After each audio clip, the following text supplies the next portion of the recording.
Welcome back, folks. It's the Sunday edition that will come out Monday evening and Monday on YouTube for Locked On Chiefs, part of the Locked On Podcast Network. We have some practices to talk about, and one in particular that ended up going indoors. A lot of comings and goings for who's on the field, who's not, some new injuries, some new designations, some new signings, as well as they get into what is becoming not just camp, but camp focused on preseason game number one against those San Francisco 49ers. We're going to get into that as well as Trey Smith and the tight end group coming up now on Locked On Chiefs. It's the Locked On Podcast Network, your team every day.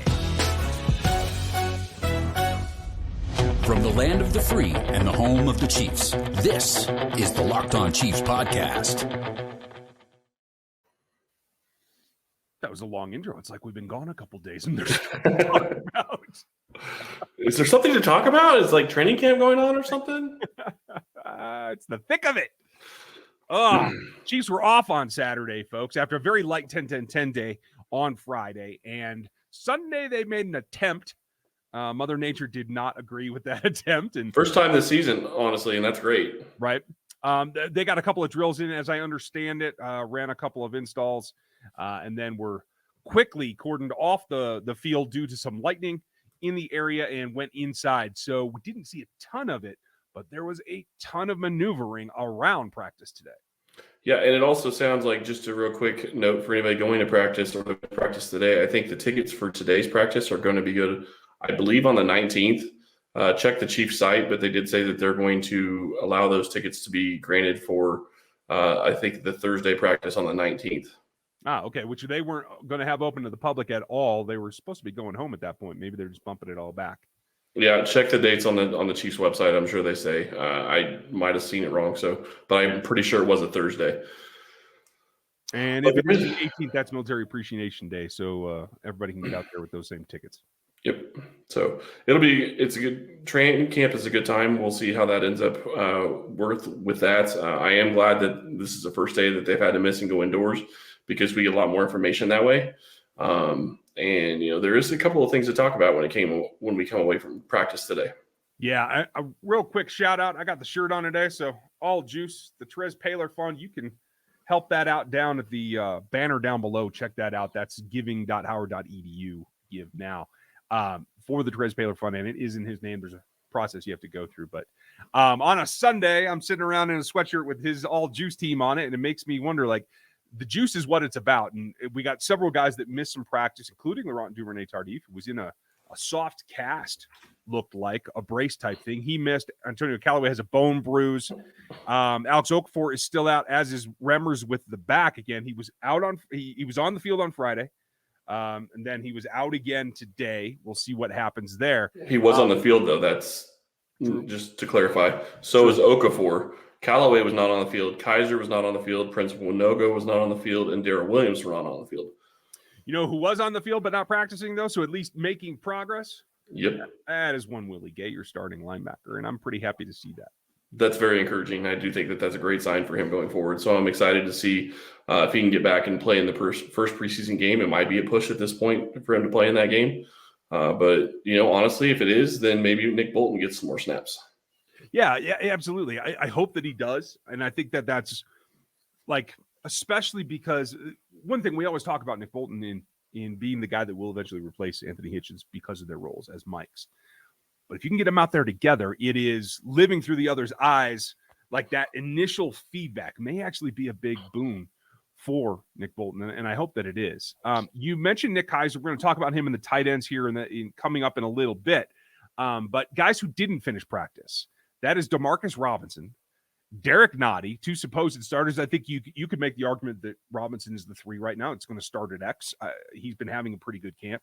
And then Darrell Williams, not the back, but the lineman, Darrell with a Y, was out, initially reported as concussion protocol. And then it is actually the COVID protocol. And we'll probably have to talk about that too, because that's concerning, isn't it? It's very concerning considering he's at camp. So wonder how that ended up. So COVID protocol, we will have to discuss that a little bit. And then you start looking at what they also said and Andy Reid said about training camp, because that to me is big, or not training camp, preseason games. I apologize. That's big. He said they're not going to change the way the starters play. Yeah, which means a quarter here in this first game, right? Right. That's but fine. That's not the one that sticks out to me. Exactly. Week 3 sticks out to me. Yeah, like, that's the deal. Like, you would think that they want to get that last look at all the guys that are racing for the bottom side of the roster, because that's what they usually do in game 4.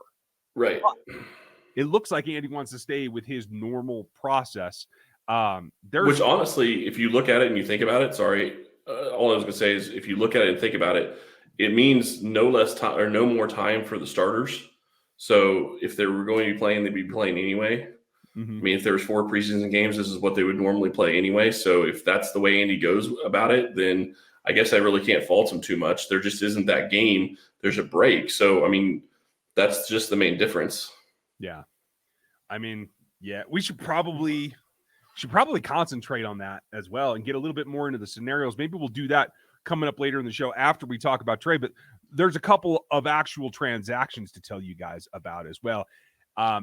We'll save the interesting one for the lead into the next segment, but Daryl goes to the COVID-19 list. So in order to keep your roster up, they made a signing in an old friend of Brian Witzman, who comes back to the offensive line group. The question for me is that, yes, it's concerning because Daryl's in an offensive line group. The good thing is we know there are 4 Chiefs that are unvaccinated, and that's it. The majority of the team is. So I'm interested to see what the protocol is, because I haven't seen the release about what a vaccinated player, how long he has to be quarantined. It may only be the 5 days. And if that's true, then you can get him back in the swing. And I don't know if Witzman is in a position to really make a push to claim that spot, or if he's just to fill in for that time on the COVID list. What's your inkling? I think he's just a fill-in, but the bigger thing is Darrell Williams was going to have a hard time making this team anyway. So you have to wonder. I mean, obviously, in a way, this could work in his favor, at least for Kansas City's perspective, not necessarily the players. But if he isn't able to practice, he's not going to be able to play. So his best case scenario is maybe playing week 3 probably at this point. Yeah. I mean, I guess it's possible he could play week 2. We just don't know the protocol and how long he's really out for. So if it is week 3, he may end up being a guy that you can easily put on the practice squad, which would be great for Kansas City because they're going to need somebody to come in next year, especially. Yeah, that's absolutely true. And Nick Keiser is the last guy that got a change of status today. We're a little long, so you know what we'll do? We'll start the next segment about Nick Keiser. We'll go into the tight end group. There's some interesting storylines there, but we have something new for you from a new sponsor. Do you know 85% of people who play daily fantasy sports lose? Is it really that surprising? The game is rigged against you. You're going against thousands of other lineups, not to mention experts who have more tools and more time. You don't stand a chance. Introducing StatHero. It's the first ever daily fantasy sports book that puts the player in control and winning within reach. Here's how it works. StatHero shows you their lineups and dares you to beat them. It's you versus the house in a head-to-head fantasy matchup. You name your stakes, winner take all. You have the advantage. StatHero is showing you their lineups ahead of time. No one else does that. I'm not a big daily fantasy guy, but this is definitely going to be something I would be checking out so I can maybe get into daily fantasy because I love fantasy football. It's fantastic. You are in total control. StatHero is daily fantasy the way it was meant to be, one-on-one. Play StatHero now and change the odds. Go to stathero.com/lockedon. Sign up for free, and right now you can get 3 times back on your first play. They're giving you a 300% match. That's unheard of. Go to stathero.com/lockedon. stathero.com/lockedon. I'm going to check that out too. There's some interesting wrinkles going on in the fantasy world. I have been like thinning the herd on fantasy leagues the last several years. Yes, you have. Just the main league anymore. So if you're interested in playing some fantasy, we might be setting some up over on RGR Football. You can come over and check us out there on the Monday night stream. We might have some more information for you. Somebody that isn't going to be playing in that Monday night game is Nick Keiser. Very interesting case. He's been pretty beat up through this camp. I believe that started in OTAs, if I remember correctly. That sounds right. And rather than just deciding, hey, he's been trying to do this, but he's not healthy enough, a lot of times you're going to see a team do a release with an injury settlement at that point. Well, That's not what happened, though. Right. And to be fair, though, what we also need to say is that he came back and got activated. Mm-hmm. So he came back to practice and tried to practice and then found out that he couldn't. Yeah. And now we are where we are. And that's, I feel for him, because that clearly to me means that he's not giving up on the process. He's not giving up on his role, even though Noah Gray's presence bumps him down at least a rung, no matter what. But like the effort is there, and kudos to Nick Kaiser for doing that.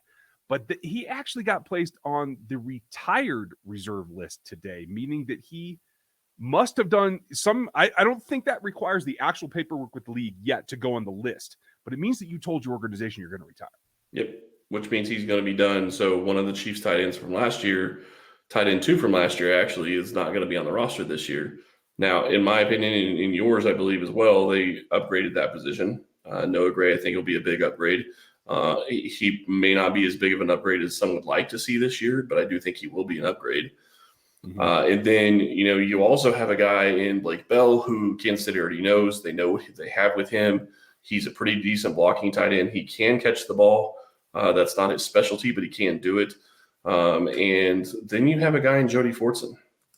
So that's going to be interesting to watch. Everybody's fan favorite, Jody Fortson. Now, folks, if you're new to us, we've picked up a lot of fans here in the last 2 seasons, was it? Yep. That Jody's been on this roster. If you were new to us and you didn't listen back in 19 or 18 when it was the off season, go back and check that out, because Jody came on with us and we got a good chunk of time with him before he actually made the roster. And I think it's a good thing to hear what he's like in the press today versus the way he was back then. I think it's one of the most fun player interviews I've had in a long time. And I think you guys should check that out. That's back a couple of seasons ago. You can just search Locked On Chiefs and Jody's name and you'll find it. And I really enjoyed that as well. It was a lot of fun talking to him. Yeah, it was great. And I think that's why he became a fan favorite, is like because he is a generally positive guy. I think his social media is always very positive. I think that's a good thing for him as well. He had fans in shirts today in practice. Sorry, I have to point that out, because that is really a big thing for a guy that's undrafted, that's never played a snap in a regular season game, never been active to be able to do a snap in a regular season game. And he's got fans out there that are wearing wearing shirts with his name on it. Yeah, that's pretty cool. And the road for Jody Fortson's been tough. It's been a lot of back and forth. He was an extremely tall, but like not super bursty wide receiver in college. Then his senior year, they tried to line him up inside, in line as a tight end. He basically just ran routes out of it. Like there was no blocking aspect to it. It was not a full-fledged go. So he comes to the roster as a wide receiver and practiced like that for the first season. Then last year, what we found out, although the exposure was very, very limited due to COVID last year, but we found out during the process that about a third of the way through the season, they moved him back into the tight end room. That was like the very inklings from the beginning when they worked him out. I can't remember which scout was there on hand. I apologize. I'll have to go look that back up. But they did like a quick workout for him as a tight end, like as they scouted him in his and the funny thing about that, and the whole reason that keeps coming up, is because you look at the situation and they still listed him as a wide receiver. Mm-hmm. Their own media listed him as a wide receiver. And I understand he never actually made the roster. He wasn't on the active roster, so it's not as big of a deal. But that created a lot of confusion with people. Is he a wide receiver or is he a tight end? Sounds like he's in the tight end room, but they're listing him as wide receiver. Is that, is there something to that? But we found out, no, he is a tight end. They finally have updated it. So now we know that's going to be his role. And what's significant is Dave Toub said in his press conference the other day, Jody Fortson put on 20 pounds of muscle in the offseason. Yeah. And they're right. And they're talking about him being a 4-core player. If he's a 4-core player, I'm not so sure Blake Bell's on this roster. That's exactly where I'm coming to. And I know everyone's going to be like, Ryan, you've been on Jody's thing from the beginning. I'm like, yes, I know. And I have too. But now it's coming to the point where it's living up to the expectations. Maybe we thought he could have done last year or the year before, whatever. And you're right, that weight in particular, Dave Toub choosing to mention that. I don't think he was asked that question, if I remember the press conference correctly. I don't know. There's so many pressers, I can't keep up anymore, you guys. Right. But that is significant in and of itself. And playing all those special teams with his increased capacity for making catches, I think that's a big deal. And I said earlier in the preseason, if he can show that he can make tough catches, that he can be a guy that can come in and make particularly third down catches when the attention is elsewhere, that's how he makes this roster in addition to the special teams play. If he could make the tough catches I've seen, like, yes, it's just a rep or two, but you see different videos of different catches in practice. And there's a specific one that I'm remembering that he was running a route towards the sideline. And then it was supposed to cut in at the very end, and it cut in, and the ball ended up going out. And he contorted his body to get outside, still catch the ball basically on his fingertips. Yeah, Blake Bell's not catching that ball. That's a big difference. And you say what you want about tight end 3, and you kind of have a move tight end type guy in Gray already. I get that, but to me, Fortson's a different player than Gray or Kelsey. Mm-hmm. Yeah, it's between. And I think at the end of the day, in the back of my head, keeping the fact that Andy wants to throw the ball, he wants to move the ball. And yes, Bell's a better blocker. Bell's made a couple of catches. He has one touchdown catch, I believe. But I don't know that that's the upside that clicks with Andy Reid. Maybe it does, and the staff talks him out of that they really need the blocking. With a more power-adjacent offensive line, I'm not sure that's what really it comes down to. And maybe they do take the chance on some pass-catching upside. Well, that and Burton, too. Right. I mean, you still have a fullback that can block, and he's good at it. Yeah. So you can put him in that position, and he doesn't have to line up as a fullback. He could line up in offset as a tight end in a formation and still be okay. Yeah, I think that's a definite possibility. And that all comes back to who's adjacent to the line. Jody Fortson, maybe we'll see him line up more inline tight end. If we see that, I think that bodes well for him, again, with the rounding of the game. The offensive line is what we have to finish up with, too, because Trey actually got on the presser today. He had some interesting comments. I want to get to that. But first, we got to tell you about pretty much the best tasting protein bar you can buy. Yeah, I'm sure Jody was on these Built Bars because putting on 20 pounds of muscle in off season is impressive, and you're going to need a ton of protein. And look what I have right here. Oh, what do you got? Oh, look at those new mix box, huh? A new mix box. Huh. 9 delicious flavors: coconut, coconut almond, cherry, raspberry, mint brownie, peanut butter brownie, double chocolate, salted caramel. So there's something there for everybody. My favorite flavor, honestly, is still going to be the coconut brownie chunk. I'm still going through these, so I will let you know if I have a new favorite flavor by the time I get through the mix box. Right. If you haven't tried all the flavors, you can get a mix box where you get 2 of each of the 9 flavors, which is what I did. And when I made my order, I also got a free Built Bar cooler. So just a heads up that that's possible if you go order right now. Not only are Built Bar flavors the best tasting, but they're healthy too. 17 to 18 grams of protein, only 130 to 180 calories, just 4 to 5 grams of sugar, and 4 to 5 grams of net carbs. 9 amazing flavors, all tasty, all very healthy. Order today and get that raspberry or mint brownie or whatever you like. Go to builtbar.com. Go to built.com and use promo code LOCK15. You'll get 15% off your first order. Use promo code LOCK15 for 15% off at built.com.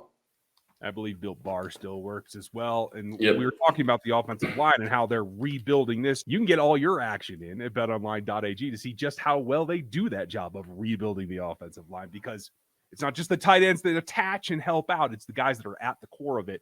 You can put your money down on all the NFL action that you want, as well as all the other sports. Although, are there other sports anymore? I can't remember.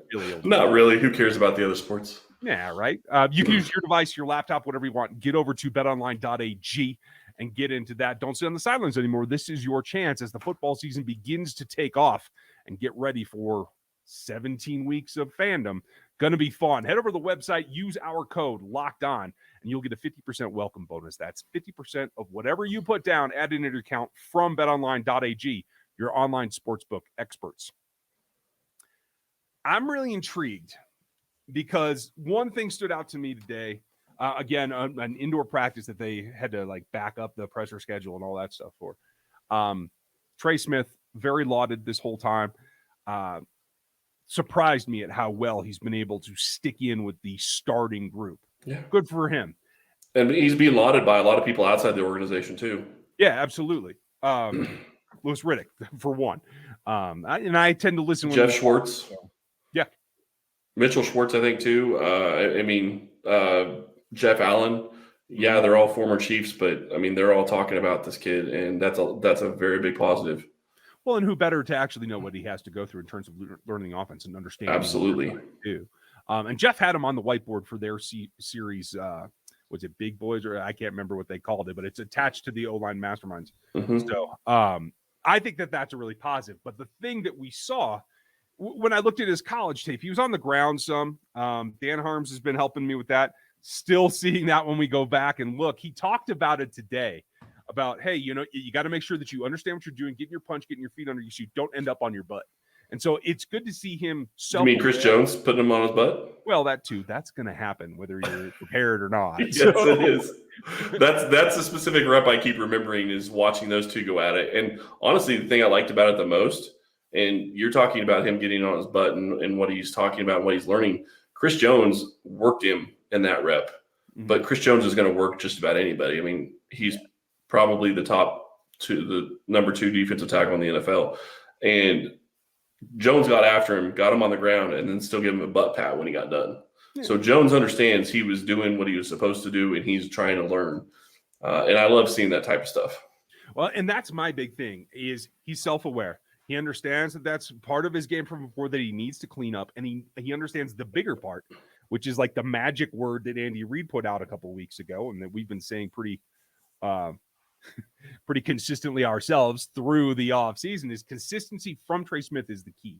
Yep. And so not only do you get to go against Chris Jones, and even if you lose, you're still practicing against the best guy you're ever going to face because the Rams aren't on the schedule this year. So until you play them, you're not going to go up against better competition. That is going to get you better. But understanding, being self-aware that being on the ground and being consistent are the two things that he has to work on the most. I'm really encouraged by that. And the fact that he's doing it in the starting lineup. Yeah, and he still does it with an attitude, which you have to absolutely love from an offensive lineman because, honestly, the Chiefs haven't had that. I mean, Assembly had an attitude, but he didn't play most of the year last year. Name another Chiefs lineman last year that had an attitude. There wasn't one. Now, Wiz had one, but he couldn't execute it anymore. Right. So, I mean, but that was 2 years ago. Yeah. So, I mean, honestly, the Chiefs haven't had an offensive lineman with an attitude. And honestly, I do believe Orlando Brown has it too. Mm-hmm. Yeah. So it's going to be one of those things that they're going to be having on their team. And honestly, it's kind of cool if you think about it. Your left tackle has an attitude. He's flanked by a guy that seems pretty even keel in Tooney. And then you have Creed Humphrey, who is pretty even keel too. And then you have another attitude at right guard. So. And I think Lucas Niang can absorb some of that. You see Niang and Smith hanging out a lot, like on the way up and down the hill and stuff. You see in some of the photos when, they're huddled up or whatever. Like, so I hope that is all rubbing off together and becoming, again, that 5-man unit. That's what it needs to be. Very encouraging for me. I don't know that Trey Smith's going to change his game in a single season or a single offseason, as we've seen here. But the fact that he's aware makes me confident he will get there eventually. And so there could be some hiccups here in the preseason, maybe even after the season starts. But I'm pretty happy with where he's at. I think you have to be extremely happy with where he's at. A 5th round, I mean, obviously he was underdrafted because of the condition that he has. And thank you that the NFL allowed that. Mm-hmm. Because I think that's going to be a major steal for Kansas City. And, you're looking at a situation where he is likely going to be the starter week 1 at this point. Yeah. LDT looks like he's going to be out, and he had a soft cast on his hand, which probably means he's not going to be playing for the next couple of weeks, would be my guess. Because he definitely isn't practicing. And then we still don't know about Long. So I can't imagine they're going to throw him out to start right before the season if he hasn't practiced at all. Yeah. I mean, the only concern right now is make sure Trey Smith stays healthy. That's it. Yep. I mean, and that's what it's going to be at this point. Now, LDT hadn't cut into his reps with the ones yet anyway. So I think that we're seeing how this is going to fall out is based on where they are right now. I'm confident in it. Yeah, and I agree with you. I don't think LDT had really cut into his reps at all, obviously, and so that's encouraging. The question is going to be, is LDT going to be somebody that they can count on to be healthy enough to play this year? And I'm not talking starter. I'm talking just a backup. Yeah.